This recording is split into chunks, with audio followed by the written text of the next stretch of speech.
ജാർഖണ്ഡിൽ ഏറ്റുമുട്ടൽ ഉന്നത നേതാവ് ഉൾപ്പെടെ 3 മാവോയിസ്റ്റുകളെ വധിച്ചെന്ന വാർത്ത വരുന്നു. ബൽറാം നെടുങ്ങാടി ഈ അപ്ഡേറ്റുമായി ചേരുകയാണ് ഡൽഹിയിൽ നിന്ന്. ബൽറാം പറയും.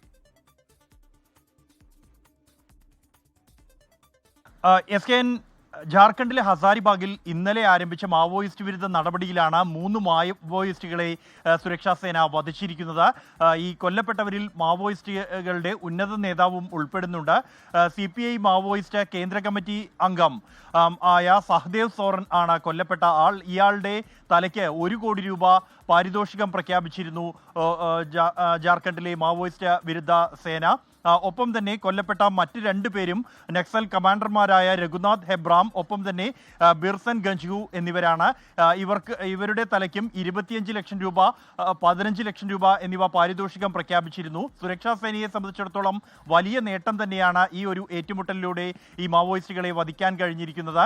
കഴിഞ്ഞ 2 ദിവസങ്ങൾക്കിടെ 4 മാവോയിസ്റ്റുകളെ ജാർഖണ്ഡിൽ മാത്രം വധിച്ചിരിക്കുന്നു. 4 ദിവസങ്ങൾക്കിടെ നടന്ന ഏറ്റുമുട്ടലിൽ ഇതിനകം 6 മാവോയിസ്റ്റുകളെയാണ് സുരക്ഷാ സേന ഛത്തീസ്ഗഡ്, ജാർഖണ്ഡ് എന്നീ സംസ്ഥാനങ്ങളിൽ നിന്നായി വധിച്ചിരിക്കുന്നത്.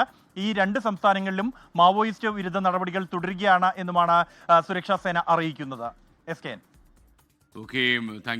ലോകത്തെവിടെയായാലും ഏത് സമയത്തും 24 വാർത്തകളും ഓഗ്മെന്റഡ് റിയാലിറ്റി പാക്കേജുകളും എക്സ്പ്ലെയിനറുകളും വിശദമായി കാണാൻ ഞങ്ങളുടെ യൂട്യൂബ് ചാനൽ നിങ്ങൾക്ക് സബ്സ്ക്രൈബ് ചെയ്യാം.